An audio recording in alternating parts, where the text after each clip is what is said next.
সুপ্রভাত বন্ধুরা, কেমন আছো সবাই? বংশরাবণীর নতুন একটা ব্লগে তোমাদের সকলকে স্বাগত। আজকে হচ্ছে বসন্ত পঞ্চমী। বসন্ত পঞ্চমীর অনেক অনেক অনেক ভালোবাসা রইল। বসন্ত পঞ্চমী হলেও এখনও কিন্তু পঞ্চমী পড়েনি। আর সকাল থেকেই আকাশের মুখ ভার, একদম কুয়াশায় ঢাকা ছিল আকাশ। এখন যেটা তুলছি, এখন প্রায় বাজে 10:30 মতন বাজে। সকালে রান্নাবান্না কমপ্লিট করে নিয়েছি, কেননা 12টা 5-10 নাগাদ পড়বে পঞ্চমী। তার আগে রান্নাবান্না কমপ্লিট হয়ে গেছে। এরপর এসেছি গাছগুলোর কাছে। সকালবেলা আসতে ইচ্ছা করছিল না, এত মেঘলা কুয়াশা, আর মনটাও বেশ কীরকম খারাপ খারাপ লাগছিল জানো, যে আজকের দিনে বাচ্চারা, কচি কাচারা, স্টুডেন্টরা সব সেজে গুজে ঘুরে বেড়াবে, আর আজকে তুমি মা এমন ওয়েদারটা করলে। তারপরে দেখলাম একটু একটু করে কুয়াশা কেটে আস্তে আস্তে সুন্দর একটা ওয়েদারের দিকে যাচ্ছে। খুব ঝলমলে না হলেও ওয়েদারটা আজকে বেশ মনোরম ছিল।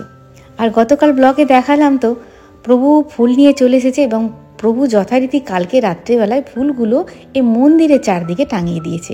এখন বাকি আছে ভিতরের সিংহাসনটাকে দেওয়ার। আর আমারও স্নান টান হয়ে গেছে, আমিও রেডি হয়ে পড়েছি। এই দেখো, ফল টল সমস্ত ধুয়ে রেডি করা হয়ে গেছে। আর এদিকে কিছু ফুল তুলেছি, খুব সাহস করে এই ফুল কটা আমি তুলেছি। একটা আমের মুকুল নিয়ে এসে দিয়েছে প্রভু, আর আমি প্রভুকে বলেছি, প্রভু আরও কিন্তু ফুল লাগবে, কেননা তুমি যতই কেনা ফুল দিয়ে সাজাও না কেন, যাদের অপশান নেই তাদের ঠিক আছে, কিন্তু তুমি তো বাগান ভর্তি ফুল করেছো প্রভু, তোমার এই ফুলের মালা যদি মা সরস্বতীর গলাতে না পরাতে পারি তাহলে তো খুব অন্যায় হয়। বলছে দাঁড়াও, আমি স্নানটা করে নিয়ে তুলে দিচ্ছি। আনলাম ঠিক আছে, তোমার সম্পত্তি তুমি তোলো, আমি যদি তুলি ভেতর থেকে তুললে বলো তুমি আমার বাগান ফাঁকা করে দিয়েছো আজকে। বাইরেরগুলো তো টাঙানো হয়ে গেছিলো, আর ভিতরে সমস্ত পরিষ্কার করে তারপরে ভিতরে এই সিংহাসনটায় মালাটা টাঙিয়ে দিলাম। 3টে মালা ছিল, 3টে মালা এই সিংহাসনটা দিয়ে দিলাম। সিংহাসনটায় যখনই মালাগুলো দিই আর এই মন্দিরের চারপাশে যখনই আমার মালাগুলো লাগানো হয়ে যায় না, এত সুন্দর লাগে, মানে বাড়ির পুরো পরিবেশটাই যেন চেঞ্জ হয়ে যায়। চলো, এদিকে আমার মা সরস্বতীকে ভালো করে পরিষ্কার করে নিয়েছি বলতে কি, একটু গঙ্গা জল দিয়ে ভালো করে মুছে নিয়েছি। এই মা আমার অনেক দিন থেকে আছে জানো। এখন হয়তো সামর্থ্য আছে, আমি অনেক ভালো ভালো মূর্তি কিনতে পারতাম, কিন্তু এই মা আমার দীর্ঘদিন ধরে আছে। এই মাকেই আমি পুজো করি, আমি বিসর্জন দিই না, তোমরা তো জানোই। যেটুকু শিক্ষা দীক্ষা, যেটুকু কিছু হয়েছে, যেটুকু কিছু অ্যাচিভমেন্ট করতে পেরেছি, যেটুকু শিক্ষা দীক্ষা নিতে পেরেছি বিয়ের পর, সবই তো এই মায়ের দয়া। বিয়ের প্রথমেই তখন আমার ক্ষমতাও ছিল না জানো, খুব স্বল্প মূল্যেই মাকে আমি কিনে এনেছিলাম। তবে যেমনটি এনেছিলাম মা আমার তেমনটি আছে। যে কোনো ঠাকুরের মূর্তি বা ঠাকুরের পট যদি তোমার ছিঁড়ে ফেটে না যায়, ভেঙে না যায়, তাহলে সেটা যদি পুজো করা হয়ে যায় তাহলে কিন্তু সেটাকে বাতিল দেওয়া যায় না বা জলে দেওয়া যায় না। কিন্তু মূর্তি যদি ভেঙে যায় বা কোনো ছবি, ঠাকুরের ছবি, পুজো করা ছবি যে ফেটে যায়, ভেঙে যায়, তাহলে সেটাকে খুব শীঘ্রই বাতিল দিতে হয় এবং সেটাকে জলে দিয়ে, গঙ্গা জলে দিয়ে বা এমনি পুকুরের জলে দিয়ে তারপর আবার নতুন কিছু আনতে হয়। আমি প্রভুকে বলছি, দেখো এই ফুল গাছগুলো যেন মায়ের জন্যই অপেক্ষা করে। আমার মাও যেন, মা সরস্বতীও যেন এই ফুল গাছের ফুল একটুখানি মালা পরবো বলে যেন মা আমার বসে থাকে মনে হয়। এটা আমার অনুভূতি, নাও হতে পারে, মা হয়তো আমার মতন তুচ্ছ ভক্তের জন্য বসে থাকেন না। এটা আমার মনে হয় যে মাকে যখন আমি ফুলের মালাটা পরাই আমার গাছের ফুল দিয়ে, তোমরা তো দেখেছো আমি গাছের ফুল থাকতে যতই মালা কিনি না কেন, যখন ফুল মজুদ থাকে তখন আমি একটুখানি মালা তৈরি করে দিই, নাহলে যেন মনে আমার শান্তি হয় না, মনে হয় যেন ফুল গাছগুলোই বেকার। মালা যদি, সেই ফুল থেকে মালা যদি আমি ঠাকুরের গলায় নাই পরাতে পারলাম, তাহলে আমার সেই ফুল গাছ চাষ করি বা কী হবে। আর যে ফুলগুলোকে নিয়েছি তাদেরও জীবন সার্থক মায়ের গলায় পড়ে। এবারের মালাটা আমি বেশ সময় নিয়েই করব, কেননা এখনও 12টা বাজতে বেশ কিছুক্ষণ দেরি, মিনিট 10-15 দেরি আছে। কোনো সময় তাড়াহুড়ো করি, আজকে খুব ধীরে সুস্থে করব এবং একটু ডিজাইন দিয়ে করব। দেখো, আমি এইসব বিষয়ে খুবই অপটু, বুঝতে পেরেছো? সুতরাং খুব চেষ্টা করে আমাকে একটা ভালো জায়গায় নিয়ে আসতে হবে। 3টে দিয়েছি বাসন্তীর মালা, বাসন্তী ফুলের মালা, আর 2টো করে দিয়েছি চন্দ্রমল্লিকা। কেমন হয়েছে দেখতে? ভালো হয়েছে তো? কমেন্ট সেকশানে জানাবে আমার ফুলের মালাটা কেমন হয়েছে। আর আমার মাকে পরিয়ে কেমন লাগছে। আমার কিন্তু ভারী আনন্দ হচ্ছে জানো। এই দিনটার অপেক্ষায় থাকি যখন থেকে ফুল গাছগুলো বাগানে মানে ছোট অবস্থা, তোমরা তো দেখেছো শিশু অবস্থা থেকে যখন থেকে তৈরি করা হয়, এই দিনটার জন্য বিশেষত অপেক্ষায় থাকি যে ফুল তুলে মায়ের গলায় মালা দেব। এবং আমার বাগান একদম বসন্ত পঞ্চমীর আগে আমার বাগান একদম ভরে যাবে। তবে হ্যাঁ, একটা রজনীগন্ধার মালাও কিন্তু প্রভু নিয়ে এসেছে, সেটাও মাকে দেব। মা হয়তো ভাবতেও পারে, এটা আমার মনের আর কি মনের কথা তোমাদের সঙ্গে শেয়ার করছি, মা হয়তো ভাবতেও পারে ফোঁকটিয়ায় কাজ মেটালি, একটা রজনীগন্ধা ফুলের মালা জুটলো না।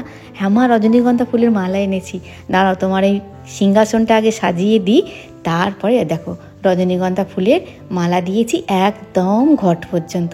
ঘটও আমার তৈরি হয়ে গেছে। ঘট বসানোর রীতিনীতি তোমাদের তো অনেকবার শেয়ার করেছি। একটুখানি মাটি দিয়েছি, আলপনা দিয়েছি, একটা রেকাবি দিয়েছি, তার উপর ঘট বসিয়েছি স্বস্তিক চিহ্ন এঁকে, তারপরে একটা কলা দিয়েছি, একটু আলো চাল দিয়েছি, একটু দূর্বা দিয়েছি, একটা পৈতে দিয়েছি, আর একটা পান দিয়েছি। ব্যাস, ঘট আমার সম্পূর্ণ হয়ে গেছে। আর এদিকে গোপাল বাবুকে একটা সাদা নতুন জামা পরিয়েছি, কি সুন্দর দেখো। আর দেখেছো কাঁধ থেকে নেমে গেছে বাবুর, কাঁধে আর নেই। আর একটা উত্তরীয় দিয়েছি, হালকা ঠান্ডা আছে বলে, আজকে আর সোয়েটার টোয়েটার কিচ্ছু পরাচ্ছি না। আয় দেখো মন্দির আমার সাজানো হয়ে গেছে, একদম পরিষ্কারভাবে পরিচ্ছন্নভাবে মন্দিরকে পুরো সাজিয়ে ফেলেছি। রাতের থেকে খুব টেনশান হয় জানো, পুজোর আগের দিনই রাতের থেকে খুব টেনশান হয় যে সব সময়ের মতন করতে পারবো তো, একা মানুষ সময়ের মধ্যে সব কিছু হয়ে উঠবে তো, ভারী টেনশান হয় যখন জানো। আগে হতো না, এখন কিন্তু একটুখানি টেনশান হয়। এতেই বোঝা যাচ্ছে বয়সটা এবার মনে হয় বাড়ছে। আর এদিকে দেখো পুষ্পাঞ্জলি সমস্ত রেডি করে রেখে দিয়েছি, আর এদিকে চেলিটা দেওয়া বাকি আছে, ঘটের ওপর চেলিটা দেবো। আর দেখো জোড়া শিম, জোড়া কুল, একটা জবের শীষ, আর একটা পলাশ ফুল, আর আমের মুকুল সব ওদিকে রেডি করা হয়ে গেছে। আর এই ঘরটা আমার ছোটোবেলাকার, এই গল্প তো তোমাদেরকে আমি বলেইছি। এই ঘরটা আমার ছোটোবেলাকার, বাবা পর্দ করতো, তখন সুলেখা কালি দিয়ে লিখতাম ছোটোবেলায়, বলতো লিপ পেনে লিখলে নাকি হাতের লেখা ভালো হয়। তখনকার সেই ছোটোবেলাকার মা যত্ন করে রেখে দিয়েছিল ওই দোয়াতটা। আর ওই পেনটা, ওটা হচ্ছে একটা কঞ্চির পেন, প্রভু খুব সুন্দর করে পেনের মতন করে মানে করে দিয়েছে, ওটা দিয়ে দিলাম। ব্যাস, একটা ঘটের উপর ফুল দিলাম। কোজাগরী লক্ষ্মী পুজো আর সরস্বতী পুজো বা যদিও বা ব্রাহ্মণ পেয়ে যায় কোনো বছর, কিন্তু কোজাগরী লক্ষ্মী পুজো আর সরস্বতী পুজো আমি বেশিরভাগটাই আমি নিজে করি, এটা আমার ভালোই লাগে। কিন্তু জেনে রাখবে, ব্রাহ্মণ একমাত্র পৃথিবীতে, নিজের লোকেরা তো ভালো চাইবেই, তোমার ভালো চাইবেই, কিন্তু তারপরে যদি কেউ ভালো চায় সেটা হচ্ছে ব্রাহ্মণ এসে তোমার নামে সংকল্প করবে এবং ঈশ্বরকে বলবে, ঈশ্বর এরা যেন সব পরিবারে ভালো থাকে। এটা কিন্তু নিজেদের লোকের পরে যে একদম মন থেকে ডাকে সেই হচ্ছে ব্রাহ্মণ। কিন্তু আজকে ব্রাহ্মণ ডাকতে গেলে মুশকিল হয়ে যাবে, কেননা 12টা 10 পড়েছে, ব্রাহ্মণের টানাটানি প্রচুর। তারপরে যদি বলে বিকেল 4টে কি 5টায় কি 6টায় আসবো, তাহলে আমি আর থাকতে পারবো না। জানো তো আমার গ্যাস্ট্রিক আলসার আছে, আমি বেশিক্ষণ উপোস করে থাকতে পারি না, আমার মাথা ঘোরে। সেদিনে হয়তো কিছু হবে না, তারপরের দিনকে এমন মাথা ঘুরবে আর এমন গা পাক দেবে না, আমি আর উঠতেই পারি না। আগে যদিও বা টেনে হিঁচড়ে শরীরটাকে নিয়ে চালিয়ে দিয়েছি, এখন আর পুরো রেস্ট্রিক্টেড হয়ে গেছে। এই একটা বছর দেখেছো, গত বছর অ্যাপোলোয় ভর্তি হয়েছিলাম, 14 দিন ছিলাম হসপিটালে। তারপর থেকে একদম বলেই দিয়েছে ডাক্তার, আপনার কিন্তু উপোস তাপাস একদমই চলবে না। তাও করেছি ভয়ে ভয়ে, কেন বলো তো, এই বিশেষ খেয়ে তো সারা জীবন তো খাবো করে এই বিশেষ দিনগুলো যদি খেয়ে পুজো করি তাহলে যেন কেমন হয়। তবে হ্যাঁ, আমাদের শাস্ত্রে আছে কিন্তু ক্ষুধা নিবৃত্তির জন্য অসুস্থ মানুষের অল্প কিছু আহার করলে অসুবিধা কিছু নেই। কিন্তু আজকের দিনটা আমি জল খেয়েছি, প্রচুর পরিমাণে জল খেয়েছি, 2বার চা খেয়েছি জানো, একদমই যে না খেয়ে আছি তা নয়, 2বার লিকার চা খেয়েছি বিস্কুট ছাড়া। जो होगा देखा जाएगा, ব্যাস। আর তোমাদেরকে দেখিয়ে দিয়ে একটুখানি কেমন হয়েছে বলবে কিন্তু। হ্যাঁ, আমার প্রভুর একটা খাতা দিয়েছি, মানে হিসেবের খাতা, পুজোর বই দিয়েছি। আর ফোনটা দুবার ভুলে গেছি জানো, আর ফোনটা থেকে তো করছি শুট, পরে মনে হলো ফোনটা তো দেওয়া হলো, ফোনটা কিন্তু পায়ে ঠেকিয়ে নিয়েছিলাম শেষে। কারণ এখন বেশিরভাগ মানুষের বেশিরভাগ গুরুত্বপূর্ণ কাজই হচ্ছে কিন্তু ফোন থেকেই হয়। প্রযুক্তির দৌলতে এই জিনিসটাকে মায়ের পায়ে ঠেকালে আমার তো মনে হয় এটা আরও বেশি শক্তিশালী হয়ে যাবে, কি না বলো? খুব সামান্য আয়োজন করতে পেরেছি, ফল কুচিয়ে দিয়েছি, আর এদিকে আর তরমুজটা ওই ছোট বটিতে কুচোতে পারছিলাম না, তরমুজটা ওটা প্রভুকে বললাম কেটে দিতে, আর এদিকে মা তুলসীর খাবারটা রেখে দিয়েছি, ওটা দিয়ে এবার পুজোয় বসবো। মোটামুটি সমস্ত কমপ্লিট করে নিয়ে ভালোভাবে দেখছি, ভিডিওটাও তোমাদেরকে দেখাচ্ছি করে, আর আমিও ভালোভাবে দেখছি কোনো জায়গায় খুঁত হলো কি না, কোনো জায়গায় খুঁত হয়নি তো।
খুঁজে গেছে স্কুলে, আমি বললাম এখানে পুষ্পাঞ্জলি দিবি না স্কুলে পুষ্পাঞ্জলি দিবি? বললো স্কুলে পুষ্পাঞ্জলি দেবো, আসলে সবাইকার সঙ্গে পুষ্পাঞ্জলি দিতে মজা পাবে। আলাম যা, দুটো পাঞ্জাবি ট্রাই করা হলো, বললো কোনটা ভালো দেখতে পাচ্ছে মা?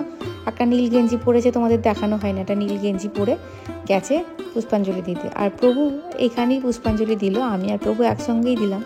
ছোট থেকে পুষ্পাঞ্জলি মন্ত্র মুখস্থ হয়ে গেছে, আসলে ছোট্ট থেকে তো একই মন্ত্র শুনে আসছি, এর তো কোনো হেরফের নেই। প্রথমেই আচমন মন্ত্র, তারপরে সূর্য মন্ত্র, তারপরে গুরু মন্ত্র, তারপরে গণেশ মন্ত্র, তারপরে সরস্বতী মায়ের পুষ্পাঞ্জলি মন্ত্র, প্রণাম মন্ত্র, ব্যাস এই তো শেষ হয়ে গেল পুজো। আরতি করলাম, আরতি করার পর প্রভুকে বললাম পঞ্চপ্রদীপের শিখাটা চারদিকে একটুখানি ঘুরিয়ে দাও, ওদিকে ঘুরিয়ে দিল, আর আমি একটুখানি বাইরে বেরিয়ে পড়লাম। তারপরে প্রসাদ ওখান থেকে সরিয়ে নিলাম, কেননা দরজা বন্ধ করার তো এখানে অপশান নেই, ওই জন্য পুজো হবার পর আমরা একটুখানি সরে যাই ওখান থেকে, তারপরে প্রসাদ ওইখান থেকে তুলে নিই। আর এদিকে দেখো সব রান্না হয়ে গেছে, হয়ে যাওয়ার পর বৌদি নাচতে নাচতে এসে বললো একটা সুন্দর জিনিস এনেছি। আমি বললাম কি? বলছে সজনে ফুল এনেছি। বৌদির ভাগনা নাকি কোথায় গিয়েছিলো, একটা গাছের ডাল ভেঙে পড়েছে, বলছে অনেক ফুল পেয়েছি জানো, আর এত সুন্দর জিনিস। আমি বললাম থাক, এটা তো তোমার ভাজলে একটুখানি হয়ে যাবে, মানে একটু বড়া করে ফেলি, আজকে তো নিরামিষ হয়েছে। একটুখানি চাল গুঁড়ো দিয়েছি, একটু বেসন দিয়েছি, একটুখানি নুন, একটুখানি চিনির দানা, আর একটুখানি কালো জিরে, এই দিয়ে ভালো করে চটকে একটু কাঁচা লঙ্কা দিয়েছি, আর একটুখানি শুকনো লঙ্কা দিয়েছি, আর অল্প একটুখানি হলুদের গুঁড়ো দিয়েছি। পরে তো ভয়েস দিয়েছি, এত সুন্দর হয়েছিল, বছরে প্রথম খেলাম সজনে ফুল। আসলে অনেকটা হলে ভাজা করতাম, কিন্তু অনেকটা তো নয়, অল্প একটুখানি। তবে এই বড়াটা করে অল্প ভুলই বড়া করতে পারলাম, না হলে হয়তো বড়াটা হতো না, ভাজা করেই খেতাম। বড়াটা কিন্তু খুব সুন্দর হয়েছে।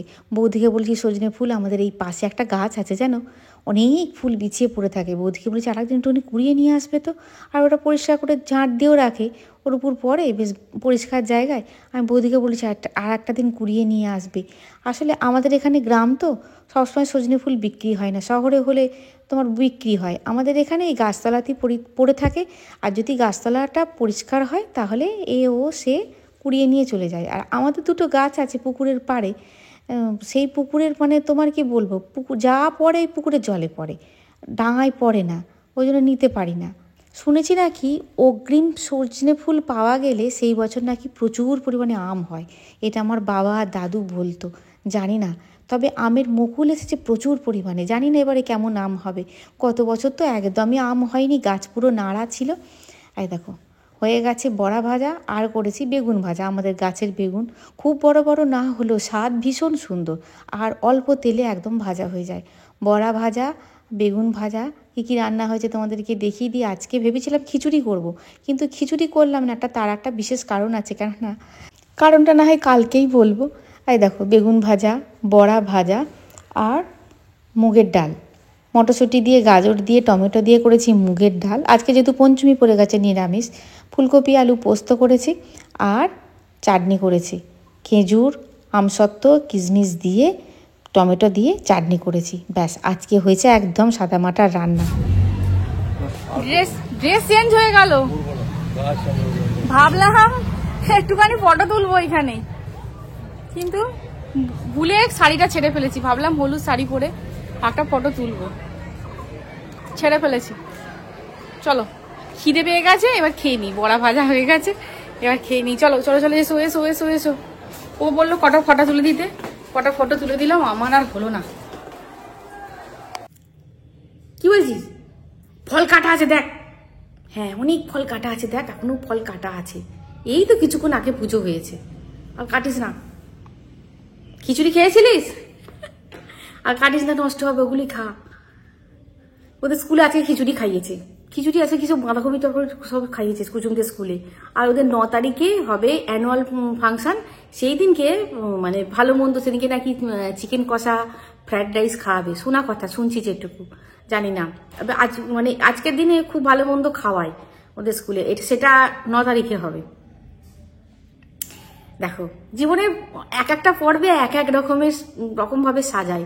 তখন ছোটবেলায় নিজেদেরকে সাজাতাম সরস্বতী পুজোয়। মা যখন ভাদ্র মাসের কাপড় রোদে দিত, মা কিন্তু এই কাপড়টা পরবো, এই কাপড়টা ব্লাউজ আছে তো, ব্লাউজ ঠিকঠাক করে সুন্দর করে রেডি করে রেখে দিতাম, দিয়ে সাইকেলে করে চেপে মানে পুজো তলায় আসতাম। তখন তো টোটো অটো ছিল না, সাইকেলে করে আসতাম।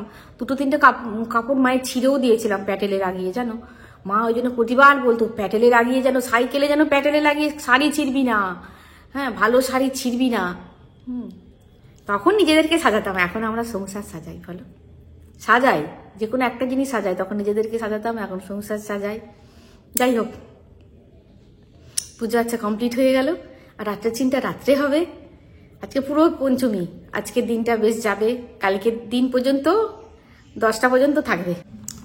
আজকে মা সরস্বতী পুজো হচ্ছে, আজকে মা সরস্বতী একটা গান করে শোনাই, ভালো। সরস্বতী মহাভাগে বিদ্যা কমল লোচনে, বিশ্বরূপে বিশালক্ষ্মী বিদ্যাং দেহি নমস্তুতে। জয় জয় দেবী চরাচর সারে, কুচযুগ শোভিত মুক্তাহারে। वीणारञ्जित पुस्तक हस्ते, भगवती भारती देहि नमस्तुते। এগুলি তো সব পুষ্পাঞ্জলি মন্ত্র, এই সব ছোট থেকে মুখস্থ হয়ে গেছে। তাহলে আমার বকবক এখানেই শেষ করলাম। দেখা হচ্ছে নেক্সট ভিডিও। খুব খুব খুব ভালো থাকবে, খুব সুস্থ থাকবে। আর আসি বন্ধুরা, টাটা।